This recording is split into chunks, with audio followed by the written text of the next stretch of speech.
is Joris, this is Dan, and we want to talk a bit about our collective and the projects we did. It actually started off with a live cinema performance, and I think Herman already addressed the topic a bit, what live cinema is, and maybe for us it's clear. So it's a live generation of audio and visuals in a cinematic setting, and this is mostly inspired by old abstract cinema for Oscar Fischinger, Jordan Belson, but also newer stuff like granular synthesis. And so we create images like this. So when we perform, they move. These are just stills from the performance. So these images are generated by sound analysis. Dan is making music, and in the computer the sound is analyzed, and there are simple abstract lines generated, and these lines, they go into into a certain feedback system, so they are overlapped by each other, creating moire images. See, more like these. So these images, they will turn very slowly, and you see all the interference patterns, and by working with feedback systems, you get this certain organic shapes, which is actually just generated by lines. So yeah, we were busy with doing digital images a lot, and then out of a bit frustration with resolutions and having a flat screen, the idea came to mind to try to have these methods in the physical world. So this is an installation, which I don't know if you see it very well, but this is an installation where basically the same methods are used, but then with the acrylic panels, having them run on servo motors, so they would move, and because you have the plexiglass, there is the mirroring system, so you also get like a visual feedback in this three-dimensional screen, as you can see it. But maybe I can just show you a film clip, and this would make it a bit more clear, I hope. Ah, this is not good. Maybe I open this.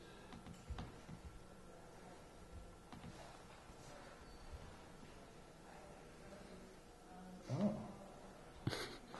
Sorry, I'm getting all these errors. Maybe you can find it. Sorry, David? Ja. In VLC? Ah, here we go. So, here it is. On the sound.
So the movement that you see in the panels is based on natural phenomena, like you see it with flocks of birds, and this self-organizing system that creates the movement of the motors. And also the sound that you hear, these are it's also the steps of the servo motors, and this also gives like a wind-like effect.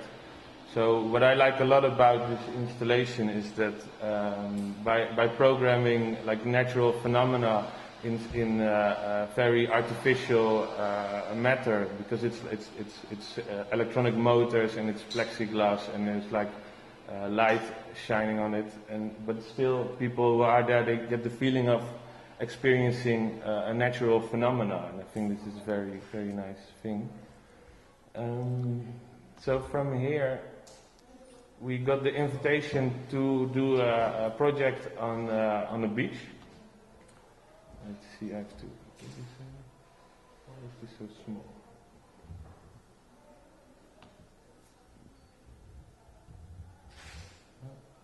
Why? This is also a film clip of the. Shut up there. So we were asked to do the same project, but then on the beach. So the first thing that came to mind is let's make it more analog and let the composition of the movement be generated by the wind itself. So we created 150 of these. We call them wind tumblers, and they are just acrylic panels, and they can move on the force and on the direction of the wind. And by putting them in a big grid, you could see the patterns of the wind moving over the field.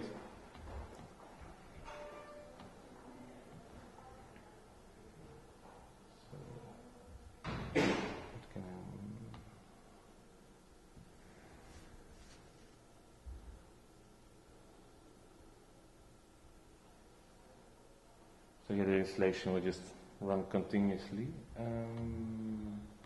Let's see, and then I would like to maybe ask Dan to talk a bit about the other project that we did. It's a sound installation, from which it is basically also dealing with a large amount of units, and maybe you can talk about this.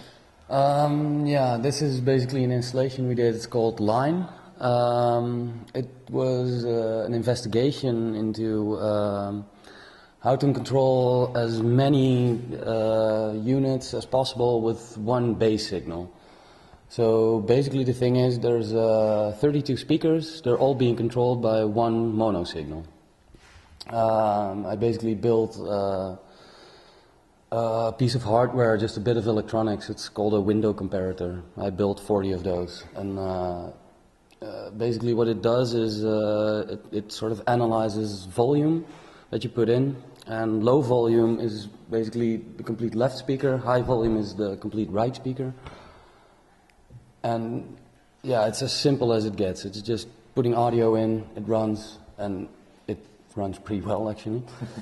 But it was also an investigation in how to use spatial sound and how to sort of articulate a space with pulses, because the sound that comes out is basically just a pulse. But because the system can run on really high frequencies, you can, you can sort of scroll through all the speakers at once. So you don't hear one speaker, basically. You hear the whole line as being one sound source. And which is kind of weird, because usually sound is basically coming from one source, especially artificial sounds being amplified, and it's just coming from a speaker. This is basically a speaker setup, but it's completely ripped apart. So everything you hear, I mean, you can't just play music through it, but it's, yeah, so that was sort of the interesting thing for me. But also the thing for it was how to create a bit of technology, because we mostly use computers and that sort of thing.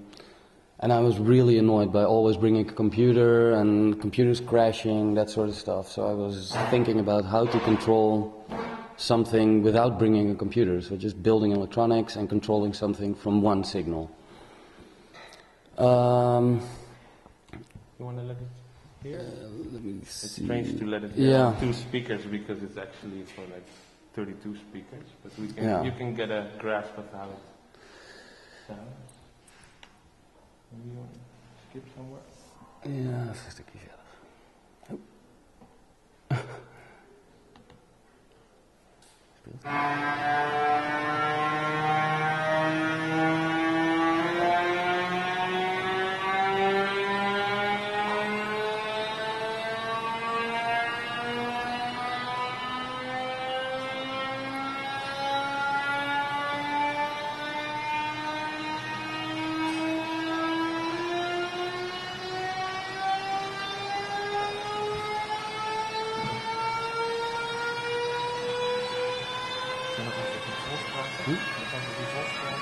Speelt.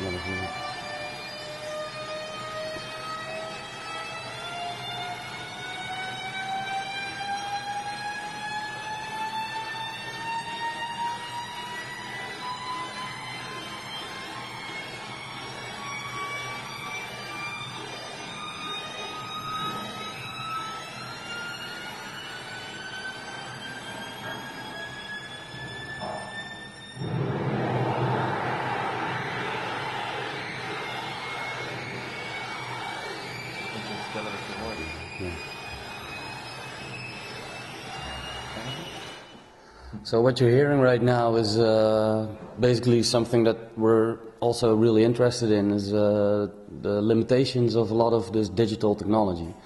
And basically the beauty of something going wrong, actually. Because what you hear is a sine wave, that's basically the composition. It's a sine wave going from 1 hertz to 1 million hertz in 10 minutes. But because a computer has a sample frequency, 44.1 kilohertz, it can't go beyond that frequency. If it goes beyond that frequency, it wraps around and you get all these artifacts in sound, which is a really beautiful sound, actually. So, yeah, that's basically what I'm also really interested in, and just yeah, using technology in a way it's not supposed to be used. So another work which is dealing a bit with the same principles is this piece. It's a light installation. It's called Revolve, and it basically consists of a big rectangle with on both sides there are like 150 LEDs, and we spin it very fast. And because we send pulse width modulation, which are like fast pulses to the LEDs, you can animate on the system, and you get like very small dots of lights or big lines of light. And with this with this medium we try to make compositions for the system. I have a film clip of it, but the problem is that we made this installation because we don't want to deal with beamers and stuff anymore. So so it's a bit stupid to show you a film clip because the frame rate is messing with it, so it doesn't really give you a good idea about how it looks, but just as an impression. Again, the technical limitations. You can see the camera is blurring a lot, and the definition is. You can maybe have an idea in your. Because also what happens in real life is because these LED, they are high powered, so the flash is really bright, so also your eyes create an after image, and this is also blurring with the images that are fed to you. So I think this is what we wanted to tell you. Thanks for your attention.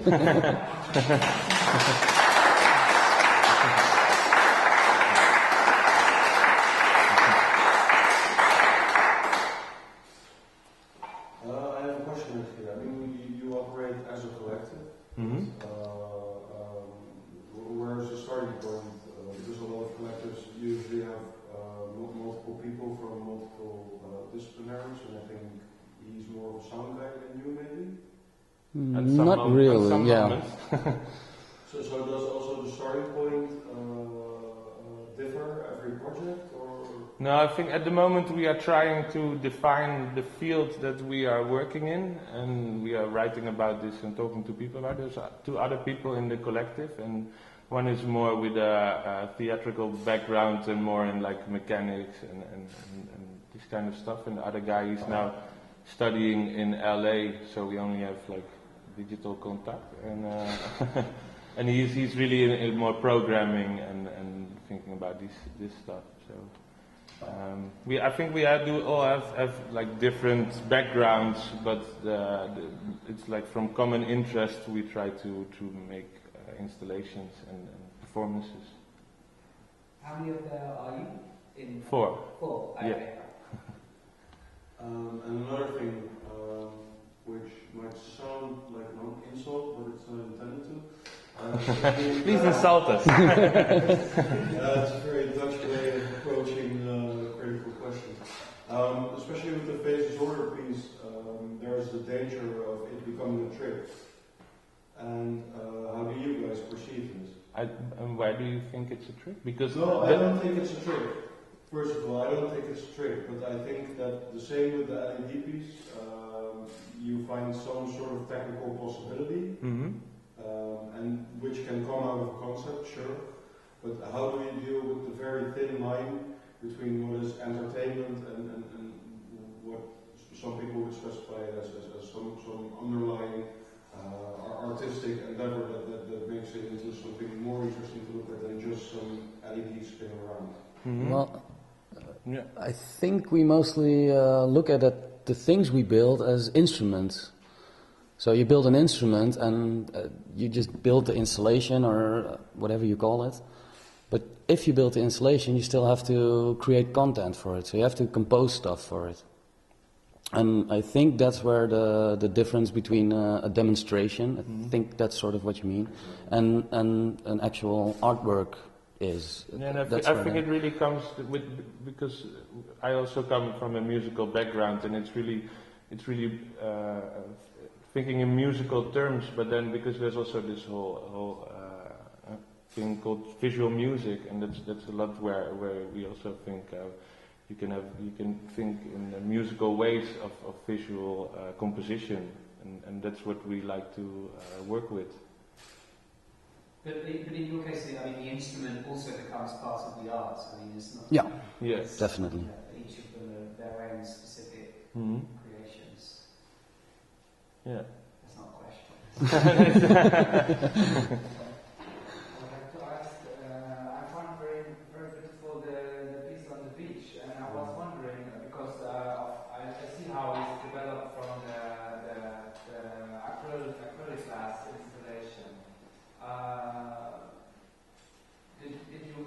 Was that kind of an excursion of what you wanted to do, or is it, I don't know if this was it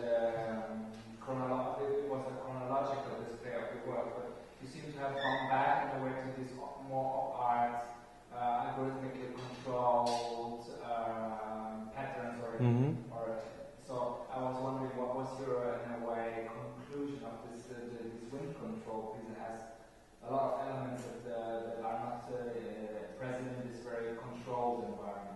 Yeah, it's funny that you say, because the Revolve, the LED installation, and the Windveld, they were like we made them simultaneously. So on the same moment we were on both, and the point of departure for the Windveld was to let the composition work with some invisible force like the wind, and on the other side we were making the Revolve, where we had all the control and we could put it inside and we could make the whole scene. So which satisfied you more? Is it you see them as very different pieces, or?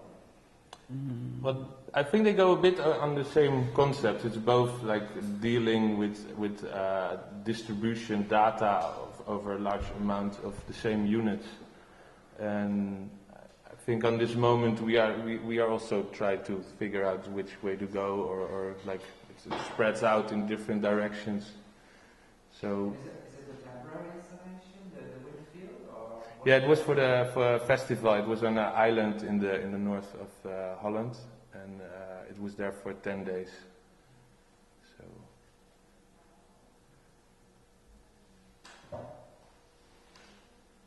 Okay.